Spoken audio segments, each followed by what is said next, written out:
Vamos a presentar dos casos de aneurismas gigantes de distinta resolución para ver los distintos abordajes a una patología similar. Esta se trata de una chiquita, una paciente pediátrica de 13 años que llevaba 6 meses de cefalea holocraniana intensa, progresiva, inestabilidad en la marcha, y al ingreso o al momento de derivación a nuestro centro tenía un síndrome de Weber que consistía en la paresia del tercer par derecho y una hemiparesia izquierda moderada. A su ingreso se le hizo una resonancia en la cual observamos esta lesión heterogénea que desplaza el tronco cerebral en secuencias T1 y T2 con mucho efecto de masa y con un contenido heterogéneo compatible con contenido hemático y trombos y algo de luz vascular. En las secuencias de resonancia en un corte coronal vemos que está en estrecho contacto con la arteria basilar y vemos que existen trombos en el interior de esta lesión. En este T2 vemos el edema perilesional y en los cortes sagitales vemos cómo desplaza en forma marcada el tronco. La angiografía digital que le realizamos, vemos que en la inyección de la arteria vertebral derecha en una incidencia anteroposterior, vemos una extensa dilatación aneurismática de tipo displásica que presenta un cuello que se extiende desde el tope de la arteria basilar comprometiendo la totalidad del segmento P1 de la arteria cerebral posterior izquierda. A este nivel entra la comunicante posterior, que si ustedes recuerdan, la comunicante posterior es lo que contacta circuito posterior con circuito anterior con el territorio carotidio izquierdo. Acá vemos en una incidencia lateral la extensión del aneurisma. Esto es la parte que tiene luz. O sea, acá no estamos viendo la imagen que vemos en la resonancia que estaba ocupada por trombo. O sea, que esta lesión es mucho más grande que lo que vemos acá. Esto es una incidencia oblicua anterior derecha que nos permite ver la extensión del cuello. Y en la inyección de la carótida izquierda, en una incidencia perfil, vemos que la arteria comunicante posterior opacifica espontáneamente la arteria cerebral posterior izquierda y no se ve aneurisma a este nivel. Quiere decir que esto nos es muy útil a la hora de pensar en el enfoque terapéutico de esta paciente, ya que podríamos anular este segmento de la arteria cerebral posterior para curar definitivamente esta dilatación y obtener el llenado de la arteria cerebral posterior izquierda desde la arteria comunicante posterior. Esto es en la reconstrucción 3D que hacemos cada vez que hacemos una angiografía tridimensional. Con una adquisición rotacional se postprocesa la imagen y se adquieren estas reconstrucciones que nos dan mayor exactitud y nos permiten tomar medidas. Vemos que en el diámetro completo de la luz del aneurisma, o sea, no de la parte trombosada, llegamos casi a los 24 milímetros con un diámetro transverso de luz aproximadamente en 16 milímetros. También podemos apreciar la extensión del cuello con exactitud. Acá está la entrada de la comunicante posterior izquierda y toda esta extensión de cuello, este segmento se lo podría anular teniendo en cuenta que a partir de aquí se está originando la arteria cerebelosa superior izquierda. La arteria cerebral posterior derecha, que no participa de la dilatación, presenta una estenosis en el origen. Como se puede apreciar también en este corte tomográfico de la reconstrucción tridimensional, la cerebral posterior izquierda se encuentra estenosada y acá vemos que la cerebelosa superior sale también del aneurisma. Esto es una vista posterior, o sea, como si viéramos el aneurisma desde atrás. En una vista cefálica, para tomar las medidas exactas, esto está midiendo alrededor de 15 por 17 milímetros. En este caso, para poder tratar este aneurisma, los aneurismas grandes, parcialmente trombosados con efecto de masa, tienen dos tipos de tratamiento. Uno es anular el segmento arterial, pero en este caso anular completamente el tope de la basilar es imposible porque, como todos saben, en esa topografía hay muchas arterias perforantes, entonces corremos el riesgo de que la paciente no se despierte después del procedimiento.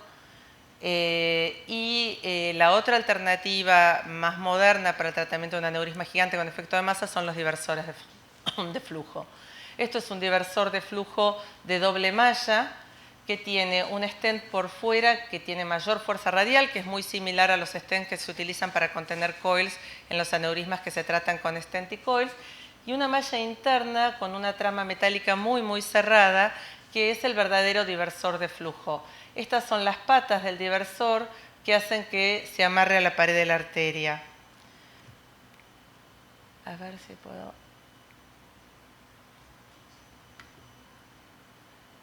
Así es como se libera un diversor de flujo, se lo asciende a través de un catéter con el que se cruza la lesión y se libera el stent posicionándolo a la arteria. Y queda de esta manera, totalmente aposicionado a la arteria y vemos la doble trama. Lo que hace el diversor es redireccionar el flujo por el vaso portador y promueve la ectasia de sangre en el interior del aneurisma que se va trombosando en forma progresiva. Ese proceso de cierre del aneurisma puede llevar entre 6 meses y 1 año, no es inmediato. Por ende, en los aneurismas que presentaron ruptura, es fundamental asociar el diversor al uso de coils para obturar el punto de ruptura inmediatamente. En este caso, para poder colocar un diversor de flujo, solamente con diversor de flujo un aneurisma mayor de 10 milímetros no se puede tratar porque tiene mayor riesgo de ruptura tardía. Entonces debemos asociarlo al uso de coils, de esta manera promover la formación de un trombo blanco en el interior del aneurisma que no libere enzimas proteolíticas que pudieran digerir la pared. Entonces, para realizar el procedimiento se realizó un abordaje bifemoral y se cateterizaron ambas arterias vertebrales. Por una arteria vertebral se ascendió un microcatéter, que es esta puntita que ven acá, al interior del aneurisma, y por la otra vertebral se canalizó o se cateterizó la arteria cerebral posterior derecha, que era desde donde se iba a colocar el diversor de flujo.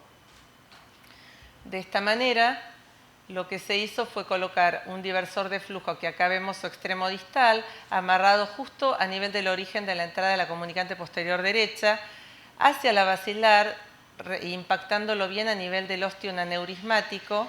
Y acá vemos todavía no se terminó de liberar, este es el microcatéter que está liberando. Y en paralelo, por el catéter que viene por la vertebral derecha, se colocó un coil para estabilizar el catéter y después continuar con la oclusión del saco. Acá vemos el diversor totalmente liberado, estas son las marcas radiopacas. Acá vemos la doble hélice, cómo está impactado hacia la boca del aneurisma y su correcta posición en el vaso portador. Ya se retiró el sistema que liberó el stent desde la vertebral izquierda y por vertebral derecha se continúan poniendo coils para ir ocluyendo el saco aneurismático. En estos casos no se busca obtener una compactación tan importante de coils como en un aneurisma que solo está tratado con stent y coils, sino que lo que se necesita es tener volumen de metal para favorecer la agregación plaquetaria. La idea es remodelar este segmento arterial, ¿sí?, el origen de la arteria cerebral posterior derecha, y promover la trombosis de todo el pseudoaneurisma junto con el segmento displásico de la arteria cerebral posterior izquierda, permitiendo de esta manera que la arteria cerebral posterior izquierda se opacifique o se llene a partir de la comunicante posterior. Este es el resultado final. Como les expliqué antes, el diversor de flujo actúa en un proceso lento que puede llevar entre 6 meses y 1 año, generando ectasia, con lo cual vamos a ver en este control la opacificación todavía del remanente de cuello. Esta chiquita fue tratada hace un mes, con lo cual todavía angio de control no tenemos. Después del procedimiento deben quedar con doble antiagregación por 6 meses. Se suspende el clopidogrel, se mantiene bajo aspirina y al mes de suspensión del clopidogrel recién se hace la angiografía de control. Esta es la reconstrucción 3D, el corte tomográfico para comprobar la adaptación y la posición correcta de la malla del stent al vaso portador. Y esta es la inyección desde la carótida izquierda, en la cual vemos que espontáneamente se opacifica la arteria cerebral posterior, como veíamos antes, y que hay pasaje del medio de contraste hacia la arteria basilar y la cerebelosa superior izquierda con escasa opacificación del aneurisma. Este es un control con hueso y con sustracción digital. Y esta es una resonancia que se efectuó 4 días posteriores al tratamiento, porque el riesgo de oclusión de aneurismas tan grandes es que aumente el efecto de masa. Y si bien la paciente evolucionó favorablemente, es una paciente de Río Gallegos que previo a su regreso al centro de origen queríamos tener un control para ver que no hubiera aumentado marcadamente el efecto de masa sobre el tronco cerebral. Vemos que la resonancia está prácticamente igual. Lo que vemos es que no vemos luz en el interior del aneurisma, sino que se la ve ocupada. Y esta es la foto de la niña previo al alta, en la cual vemos que la paresia motora mejoró mucho, persistiendo una leve pronación del miembro superior izquierdo y recuperación casi completa del tercer par. El siguiente caso es un aneurisma de arteria cerebral posterior en una paciente adulta. Es una paciente que ya nos vino con diagnóstico e intento de tratamiento en otra institución. Este es el aneurisma que también hace efecto de masa sobre el tronco. Esta es la imagen que trae de la otra institución donde fue estudiada, que le intentaron colocar un diversor de flujo. Se llama aneurisma serpentino porque tiene boca de entrada y boca de salida. Esta es la angiografía que realizamos nosotros al ingreso a nuestro centro. La paciente había presentado entre la primera consulta que fue ambulatoria, fue internada de urgencia por un sangrado de este aneurisma y fue tratada de urgencia finalmente por nosotros. Esta es la reconstrucción 3D donde tomamos la medida del cuello.